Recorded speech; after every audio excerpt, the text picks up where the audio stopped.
Welcome to the Real Estate Niche Show, a show that focuses on top real estate professionals who specialize in different niches of real estate. My name is Ben Kogut. Join me as we dive deep into the professional and personal lives of the experts of the real estate industry.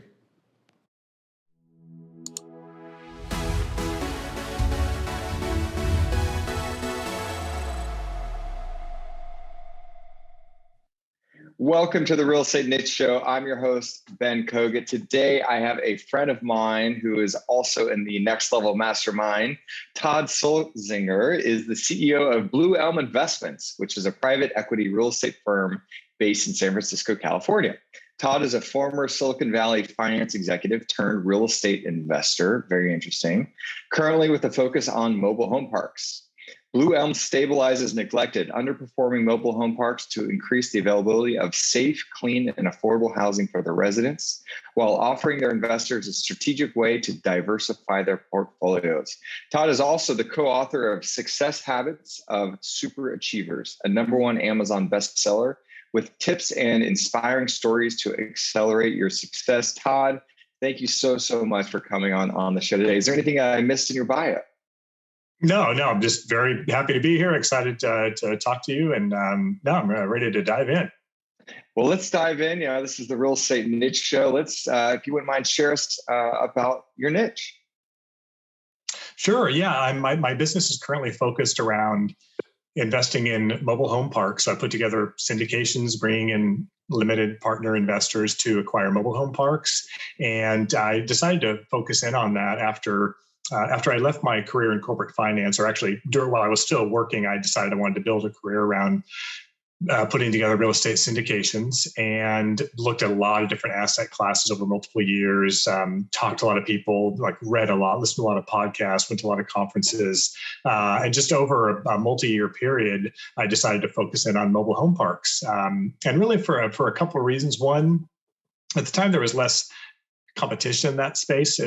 When I first was researching syndications, it seemed like everybody I talked to and met was putting together syndications for apartment complexes in Dallas, right? So I just didn't want to be another one of those syndicators, and mobile home parks were an interesting asset class. And a couple of things that's really cool about mobile home parks that made it interesting from an investment standpoint is it's the only real estate asset class that there's a dwindling supply every year.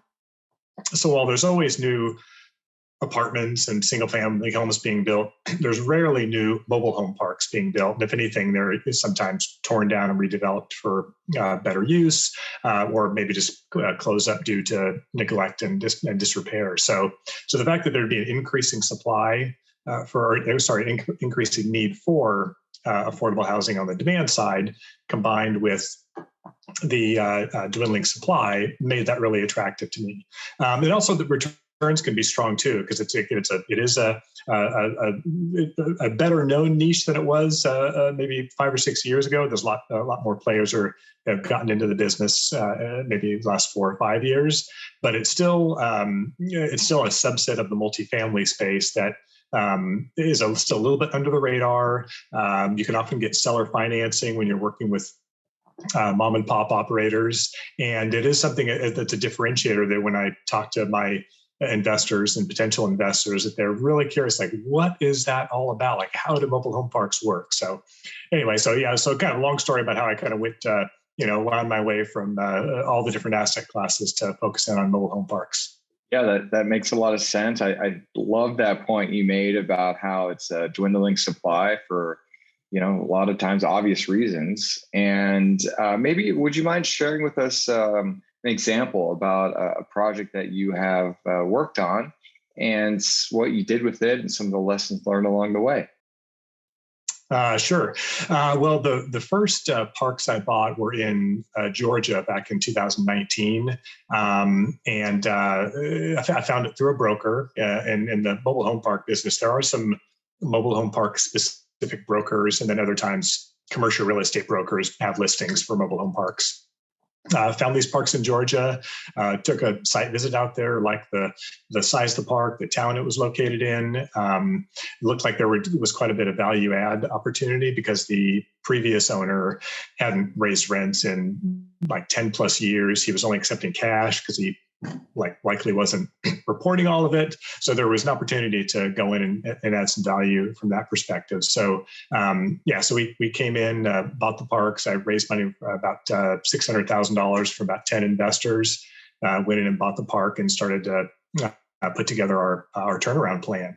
The downside was, and something we're kind of still struggling with and trying to get to the other side of, is we bought these parks at the end of 2019, just before COVID hit. So we were in the process of getting out some of the bad tenants, converting people from only paying cash, what they were used to paying with checks or money orders. And then COVID hit, and the eviction courts closed. So some of our residents, because it's in the affordable housing space, were legitimately affected by COVID-related job losses. Other people just took advantage of the fact that they couldn't be evicted and the courts were closed. So that took a long time to get through, just because there was the courts were closed in Georgia. There was a federal eviction moratorium.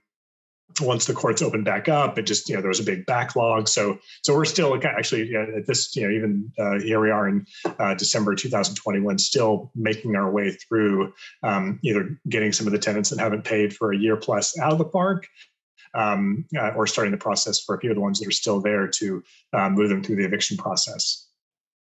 That's definitely an unfortunate, rough part of this business. Let's talk a little bit more about what it is that you have done to the project in the meanwhile, to the property. Yeah, so like some of the first things we did, we put new signage to kind of brand the park. It was two separate parks. One was 48 spaces, one was 23 spaces, about a mile from each other. And one of the bigger park had a name, right? It was called Allen Memorial Mobile Home Park, and it had a sign outside. The other one was just a 5-acre parcel with 23 lots on it that didn't have a name. There was no place to drive into. So put signage to brand the parks, did things like replace the mailboxes. There was a beat up mailbox cluster with broken off doors, and which was causing some of the residents to have to go down to the post office to get their mail. Resorted out a dumpster situation. There was a problem where people were having to take. The park dumpster was being used by a bunch of other people in the neighborhood because the local dump closed. So the previous owner just said, "I'm just going to take this dumpster out of here because it's everybody's in the neighborhood's dumping their stuff here." So what that caused is the tenants then had to take their garbage to the dump themselves, which that was just ridiculous. So we put the dumpster back in, put locks on it, put some cameras out, kind of put it in a place that was harder to access. So that was better for the residents. And there were some vacant lots in the park. So one of the first things we did was we found some used mobile homes to put in the park. And in the same way that there's house flippers, there's also mobile home flippers. So there's companies out there that buy homes that need some work. They'll go in and put in new floors, new walls, maybe new appliances, and then sell kind of a turnkey remodeled home. And in this case, these were 3-bedroom, 2-bath, 1,000 square foot homes from the late 90s that we were able to purchase from them for about $20,000 a piece and put into the couple of vacant spaces in the park. That's that makes a lot of sense. I'm curious, what does a $20,000 fixed up mobile home park rent for? I think when we put those houses in the park, we're renting out for about $600 a month. Okay. So in the market we're in, the 2-3-bedroom apartments might go for $800, $900, or $1,000. That's kind of what can make mobile home parks attractive from a rental standpoint. If the park owns the home and they rent it out, that maybe it's a family looking, do I want to rent a 2-bedroom apartment? Or, hey, there's this 3-bedroom mobile home that I can, it's single story. I may have a little yard around my home. I can drive right up to the house versus being in an apartment complex. So that can, for a lot of people, can make it a more attractive place to live. It sounds like a 4 to 5 year break even ish. If we're getting $600 a month rent and maybe it's $100 a month to maintain the house for wear and tear, things like that. So you're at $6,000 a year NOI on that. So it's a little over 3 years to get a full recoup of that investment. And from a rent ratio standpoint, comparing, sometimes in the single family home space, I'll say if you can get the kind of the 1% rule where you can buy a $100,000 house and rent it for $1,000. In this case, it's 3x. So that makes the returns it could be a lot stronger in this space. Definitely. When you look at it that way, it's attractive. Todd, what do you think is the future trends of the mobile home park business? My hope is that, operators like myself and other, hedge funds and other like much larger operators are investing in this space because they've seen some of the same things that I've seen in terms of the need for affordable housing, and the fact that there are so many parks across the country that have, in many cases, just due to lack of capital, have lost a lot of their value. Like the park that I bought in Georgia just had, homes that were left vacant and lots that were left vacant because the guy who owned the park before, he just either didn't have the desire or will to do it, or the capital to say, hey, like this park needs $500,000 to really turn it around. Well, if you're, you own the park free and clear, you're making decent money from it, you're in your 60s. A lot of people in those situations aren't thinking, oh, I'm going to, get $500,000 more in debt to like really maximize the NOI on this park. So there's, there's probably hundreds of thousands of mobile home lots across the country that could be filled and used for affordable housing. So I think that's my sense is, and kind of what I'm seeing in the trends is that because there's more capital coming into this space, that it's going to continue to happen, and the money's going to flow in. New manufactured home sales have gone up, a lot over the last few years, and as long as the numbers still make sense, I think those vacant lots are going to be filled in over time across the country. A lot of cases, the older homes that can't be repaired are going to be removed and replaced with new homes. You think that kind of back to your original point that it's a dwindling supply, do you think that could reverse and that people will start building out potential mobile home parks? It'll be interesting to see. It's a funny thing because a lot of cities, counties, municipalities will say, oh, we really need more affordable housing. And then somebody will come in and say, hey, I want to, rezone this or expand my mobile home park. And they'll be like, no, I don't know about that. We don't want to do that. Let's build a nice apartment building. So the downside is there's still a stigma around mobile home parks in terms of the way they look. And again, a lot of times it's because they may have been neglected, not run as professionally as they could be. So in some cities, you'll see some flexibility where they might allow expansion. But a lot of times, again, there's still this stigma around it where if somebody's going to build a new mobile home park, the residents around it just don't want it to happen, and they'll fight against it. One of the other things, too, that makes it a bit of a struggle is that mobile homes are considered personal property versus real property. So the property taxes are much less on a per home basis than a single family house or an apartment would be. So the property tax revenue that gets generated within a park oftentimes doesn't cover the cost of new services. If you open a 100-space park and 200 kids move in and they're all going to the local schools, that's a lot of additional resources that city needs, and the property tax that get generated don't cover that. Another great point. Yeah, it doesn't financially necessarily make sense for a city to spend the money bringing utilities to a site in order to get it up and running as a mobile home park, because they're not going to be able to tax it because the homes on there are personal property, not real property. So yep, exactly. Super interesting, valuable gold nugget point right there, Todd. So thanks for sharing that. Another question that I'd like to kind of ask about is regarding raising capital. You've raised capital for these deals. What have been your lessons learned and processes for doing that? Let me see. Well, I think, a lot. It's, when you haven't done it before, to go out and start to talk to people about investing in deals. It's a long process. I was fortunate that I started the process while I was still working in my corporate job. So I was able to slowly talk to people over a multi-year period saying, hey, I've invested in real estate in the past and I've had success with it. I'm thinking of putting this company together to invest in real estate.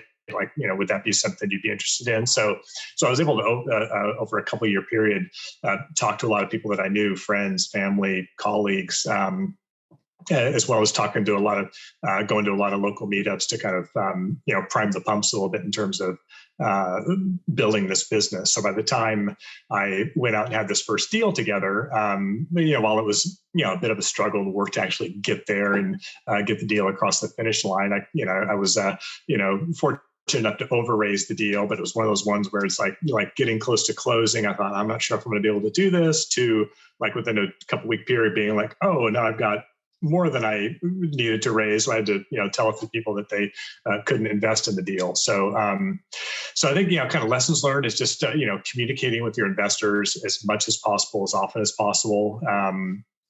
Just so when the time comes that you've got a deal, that they know you, they like you, they believe in what you're doing, and that they're ready to invest. Yeah, I think that's a tried and true method for raising capital. Right.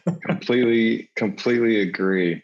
Cool. Let's pivot a little bit and talk a little bit about Todd, and wanted to talk a little bit more about, like, how do you like to spend your time? How do you like to invest in yourself?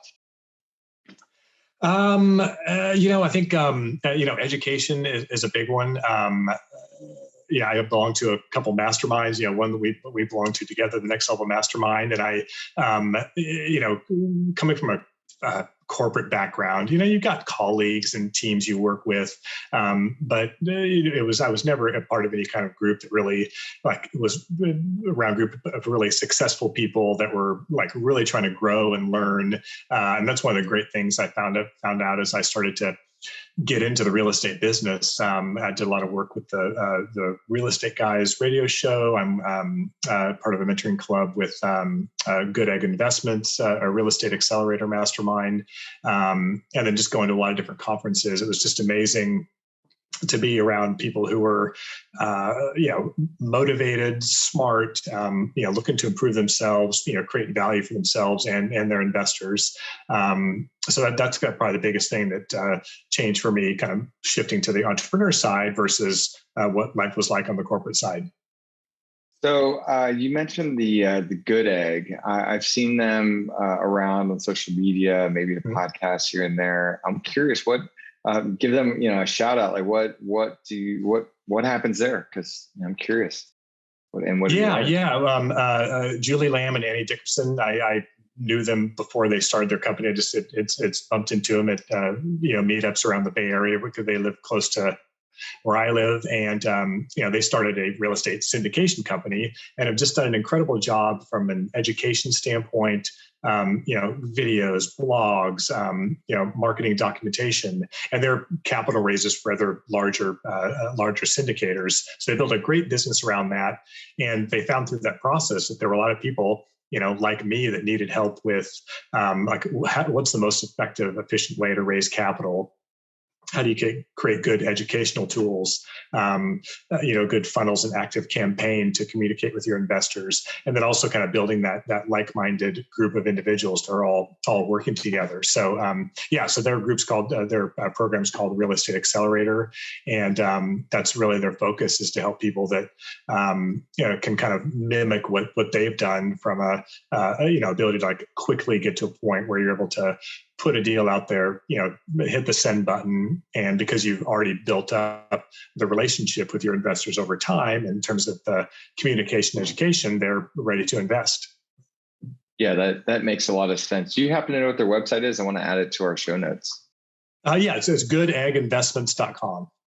Got it. Okay, cool. And how does Todd like to invest in the community? I spend a lot of time, educating investors. I take, calls periodically. I took one yesterday from a budding mobile home park investor who's ready to get in. He's done his education. He's said, I'm going to start, cold calling owners tomorrow, and just wanted to, spend some time talking to me, learning about the business. So I do that on a fairly regular basis. Kind of on the personal side, my wife and I often foster dogs through this organization called Canine Companions that raises assistance dogs, and periodically they'll have dogs that they need to place for, could be a week or a couple months, that are kind of in transition between one area to the next. So oftentimes we'll take those dogs for a few months and foster them and send them back on their way. Very, very nice. Awesome. The next question I want to chat about is, I know that you co-authored a book. Can you tell us a little about that and, just share? Yeah, absolutely. Yeah. So this book was one that Kyle Wilson, who is Jim Rohn's 18-year business partner, and I'm part of a mastermind with Kyle, who actually met through Robert Helms and Russell Gray, the real estate guys. And he puts together these some collaborative books. So this is a book, Success Habits of Superachievers. And it's 80 of us got together and each have a chapter in this book. And Darren Hardy, Brian Tracy, Les Brown, Phil Collin from Def Leppard, Todd Stottlemyre from the Blue Jays, lots of other real estate investors and entrepreneurs shared their stories about how kind of some of their success tips, tricks, things that they've learned along the way. So, great to be part of the project. A great group of authors, and then when we released the book, it went to #1 on quite a few different categories on Amazon after we released it. So, exciting project to be a part of. Very cool. Todd, I've looked at, contributing as a co-author to a book similar to what you're talking about. Looking back on it, did it meet your expectations, or what were some lessons learned along that journey? It did. I think the book that I'm part of, maybe this the 5th or 6th one that Kyle has put together, and they're typically around personal development, but with a little bit different slant. And I've been pleased with it. It's like going through the writing process of a chapter was challenging, something I'd never done before, and it's great. It's great to be able to talk about being a part of a project with just some really great authors. Darren Hardy is one of my mentors and somebody I really admire. So to actually be part of a book project with him is fantastic. And it's nice to be able to share something with audiences as well. I kind of wanted to offer up to this group, if the first 5 people that reach out, I'd be happy to send you a signed copy of the book. If you want to just copy of the ebook, I think, Ben, you said you'd put that in the show notes where they can get a copy of the electronic version and take a look. And again, I think there, 80 different authors from, men, women, old, young. There's something for everybody in there in terms of a place to really find some inspiration. Oh, that's really very kind and generous of you. Since we're talking about it, go ahead and tell us the address, or how can somebody make that happen if they wanted to? So I have a Google Drive link.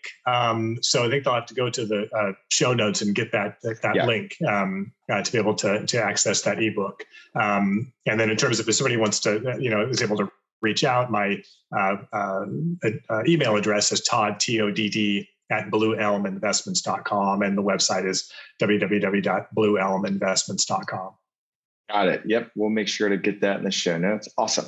So let's keep moving forward. And I love to ask people this question, which is, how do you define the word success?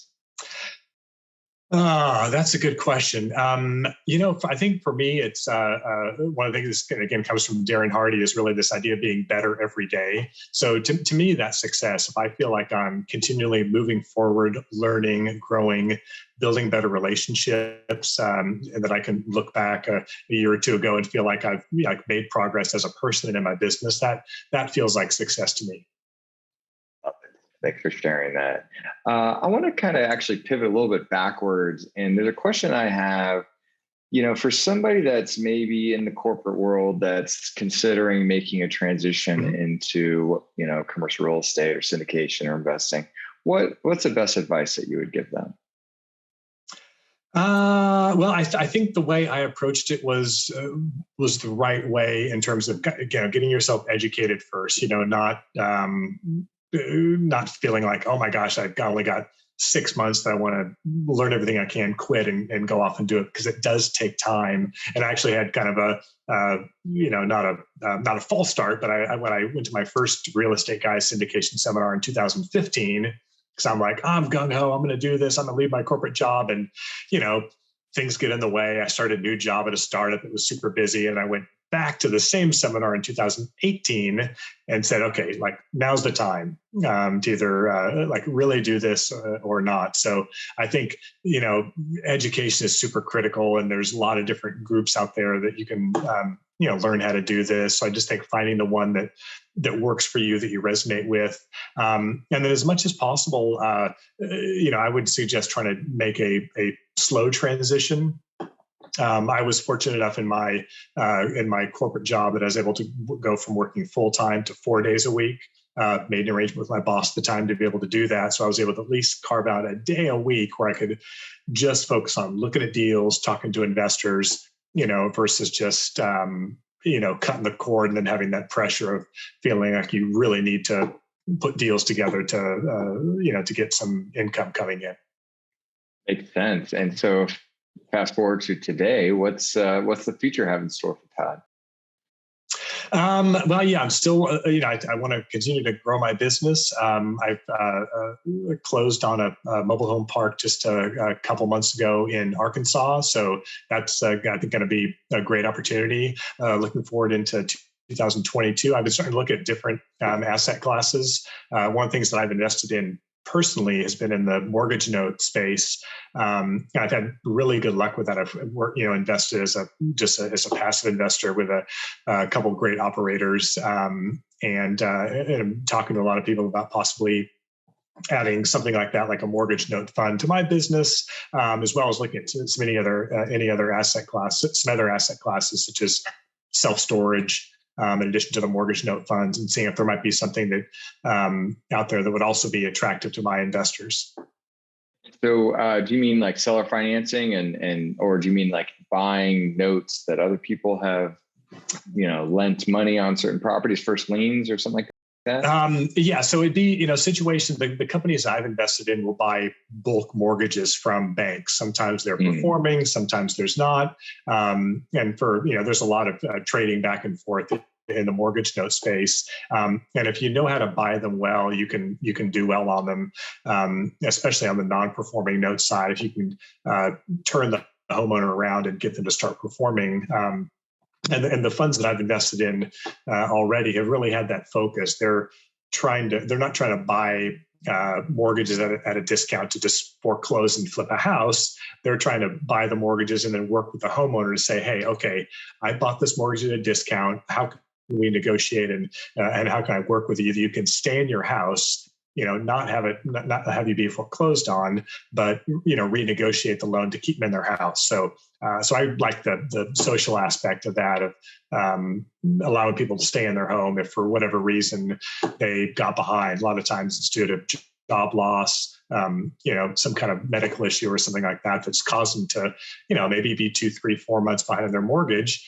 And a lot of banks don't like to keep those loans on their books, and they're not staffed to really work with the homeowners to negotiate. So all the time, it's very common. They'll just take a chunk of these loans, could be 50, 100, or 1,000, and package them up and sell them to hedge funds or other individual investors to work with.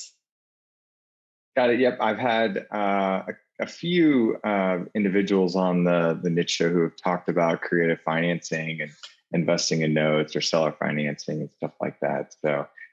Yeah, there's a big need out there. There's I know a friend of mine, I was just listening to a podcast he was on. His name is David Campbell, and he really works with people who are not bankable, oftentimes immigrants who, again, they go to a bank and maybe they've got their own business, that they don't have, kind of consistent like W-2 income, or some other way don't qualify for loans, but, they might have $20,000, $30,000 to put down on a house. They just need somebody to finance them. So there's people out there that put those loans together, and it's kind of it's a win-win. It's it's good from the investor side, is getting a kind of a premium to what a bank loan would be, and then from the person buying their house, they're finally getting to find a way to finance it to kind of live the American dream.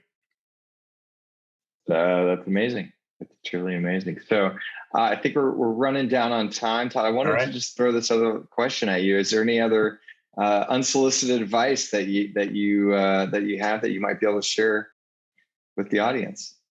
I always like to tell people to take action. I think that's the biggest thing is, you can read and study and talk to people and go to meetups, listen to podcasts. But, from an investing standpoint, whether you're going to put your own deals together, invest as a passive investor, invest in your first single family home, eventually, like the best way to learn is to get out there and do it. So, get the education that you think you need to be comfortable, and then take those first steps, and you'll figure it out and learn along the way. And you'll be happy that you did it versus saying, oh, 5 years ago or 10 years ago, I should have. Just get out there and take action. Amen to that. Well, that's a great note to end on, Todd. Take action, everybody. On that note, you have no idea how much it would mean to me if you could subscribe, leave a positive review, or reach out to me with some feedback on how you think the Real Estate Niche Show is going. It's going to really help me to take this podcast to the next level as I'm taking action on that. And so, Todd, you're incredible. It's really an honor to be your friend and be in a mastermind with you. Yeah, pleasure is all mine. It's an honor to be here. Thank you again. And on that note, everybody out there, take some action. And thanks again for listening to the Real Estate Niche Show. I'm your host, Ben Kogut. Thank you, Todd, for being here. And we will talk to you soon. Thanks for listening to another episode of the Real Estate Niche Show. If you enjoyed this episode and you'd like to help support the podcast, please share it with others, post about it on social media, or leave a rating and review. To catch all the latest from me or the show, you can follow me on Instagram at Ben Kogut and at The Real Estate Niche Show. Thanks again, and I'll see you next time.